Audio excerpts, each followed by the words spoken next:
السلام عليكم ورحمة الله تعالى وبركاته. مرحبا بكم معايا البنات، كيف دايرين؟ لاباس عليكم؟ هانيين؟ نتمنى تكونوا بصحة جيدة ان شاء الله وباش ما تمنيتوا يا ربي امين. المهم اليوم بغيت نحضر معكم واحد النوعيه اخرى ديال لاكلاص اللي كنت وجدت معكم بالكراميل، بالنكهه ديال الكراميل. اليوم البنات بغيت نقدمه لكم حتى هذا اقتصادي جدا، اقتصادي بزاف. انا عندي هاد النوعيه نتاع هاد مومو هذا نتاع هاد الكاطو، راه ماشي غالي بزاف، كيدير غير درهم. عندي جوج منهم، انا عندي جوج باكيات من هادو. عندي الكريم شونتيه البنات كما كتشوفوا، عندي شاصيه من هاد الكريمه هذه، انا خديت هذه نتاع الغبره. وعندي هنا نصف لتر نتاع الحليب، راني كنت درتو في المجمد راه بارد. وكما كتشوفوا البنات ما عنديش شي مكونات نهائيا اللي يعني بزاف ولا غاليين، ولا يعني الانسان غادي يتكلف يعني تجي تكلفه غاليه ولا شي حاجه، كلشي يعني بسيط. نتمنى يعجبكم ان شاء الله. على بركه الله نقدموا. ها البنات دابا غادي نضيف قليل من الحليب، غادي ندير نصف لتر، وغادي ندير كريمه شونتيي كما كتشوفوا. انا هنا الحليب راه بارد البنات مزيان، وحتى الكريمه راني وضعتها حتى هي في المجمد بارده، حتى هي راها بارده عندي، واخي هي غير غبره. وهذيك حتى هي شحال ما بردت شحال ما كتنجح معنا الكريمه. ودابا غادي نوجد على بركه الله. عاو كما كتشوفوا البنات، انا راني نسيت هنايا ما قلت لكمش جوج معالق ديال السكر ديال سنيده، حيت هاد الكريمه البنات راها ناقصها السكر، وراكم عارفين لاكلاص الا ما كانش فيه السكر كيجي شويه ناقص. دابا كما شفتوا راني درت لها واحد 3 المعالق ديال السكر، وغادي نكمل. هاو كما شفتوا البنات لاكريم ديالنا كيفاش حصلنا عليه.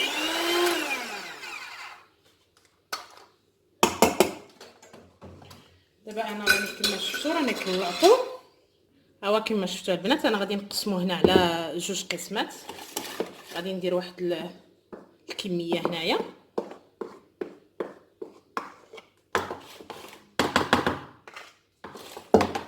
وهاد الكميه البنات انا غادي ناخذ هاد البسكوي هذا كما كتشوفوا، غادي نقطعوه هكا طريفات غير باليد ديالي، ما غاديش نقطعو يعني صغير بزاف، يعني كيعجبني يبقى مرصويات كبار.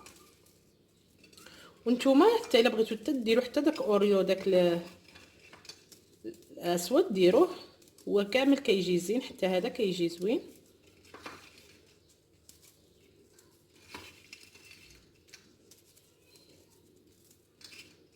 ها هو كما كتشوفوا. انا اليوم بغيت ندير النكهه ديال الشوكولات في هاد لاكلاص هذا.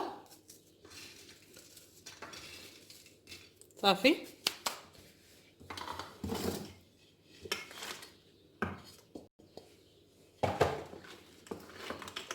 ها هو كما شفتوا.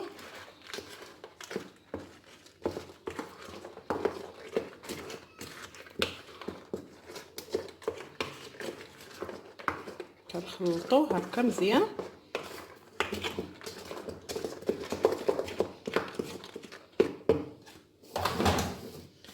كما كتشوفوا البنات انا اليوم قررت ندير لكم هذا القالب هذا راني درت له البلاستيك هنا غذائي وسديت عليه باش هكا ملي كنجي نقلب الكلاص ديالي ما كيلصقليش في الطاوه. انا دابا غادي ناخذ هاد الكميه اللي عندي،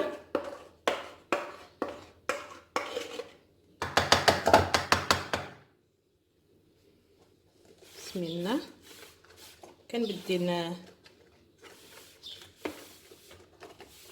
كندكو عليه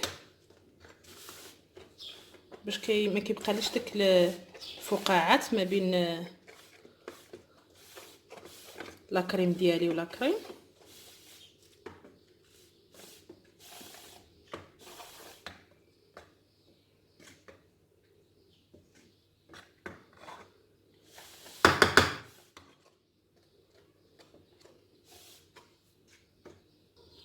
هذا البنات انا بغيت نديرو بالنكهه ديال الحامض، راه عندي النكهه ديال الحامض هذه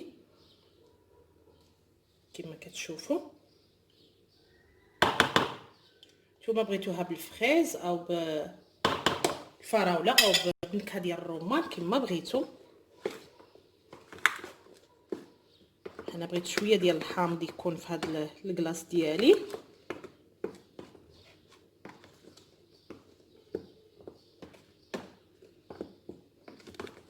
كنخلطو كما كتشوفوا هكا.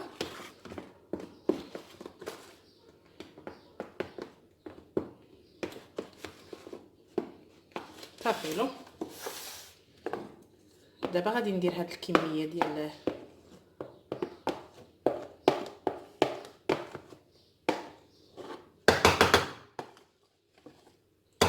كيجي زوين البنات، جربوه وسهل. راكم شفتوا الحاجات توجد في الدار يعني بسرعه، ما فيهاش شي مكونات اللي هما غاليين، كل حاجه في متناول الجميع. ها هو كما شفتوا كيجي زوين. هو من الاحسن دابا البنات انا راني دايره راه الساعه 5 د العشيه، خليوه في المجمد. من الاحسن يبات ليله كامله، يعني وجدوه في العشيه وغدا يكون موجود لنا.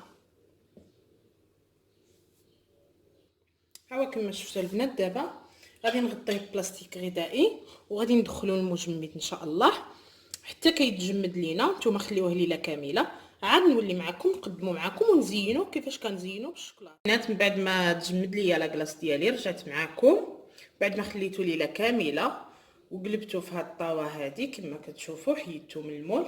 دابا البنات انا غادي نزينو بهاد البسكويت هذا نتاع الشوكولات باش يتواتى ليا مع النكهه ديال الشوكولا. كما كتشوفوا التزيين كما كنقول لكم كيبقى اختياري، حتى الا بغيتو تخليوه حتى هكا راه كيجي زوين. ها هو كما كتشوفوا انا زيدته وكيجي زوين. يعني ابسط الحوايج الانسان كيصنع شي حاجه في دارو زوينه.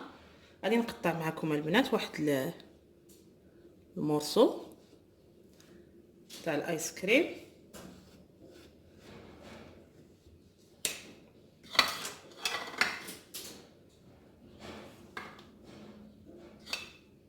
ها هو البنات كيفاش كيجي النكهه ديال الحامض ها هو. نتمنى يكون واضح ليكم. ها هو البنات نتمنى يكون واضح ليكم كما كتشوفوا. ها هو كيفاش كيجي زوين ورائع النكهه ديال الحامض والشوكولات. نتمنى يعجبكم ان شاء الله وتجربوه، وما تنساوش البنات التشجيعات ديالكم. وإلا عجبكم ردوا عليا في الكومونتيرات ديالي. نتمنى يعجبكم ان شاء الله وتجربوه. كما شفتوا راه ساهل وكيجي زوين وكيجي لذيذ، ما نقول لكمش كيفاش كيجي رائع. هو خليوه ليله كامله باش الغد ليه كتلقاوه واجد وكتستخدموه نهار كامل كتاكلوا فيه. هو حيدوه وإلا بقى لكم ردوه في المجمد، ما تخليوهش هكا على سطح العمل حيت هو راكم عارفين راه كلاص يذوب لكم. نتمنى يعجبكم ان شاء الله وتجربوه. الى اللقاء ان شاء الله.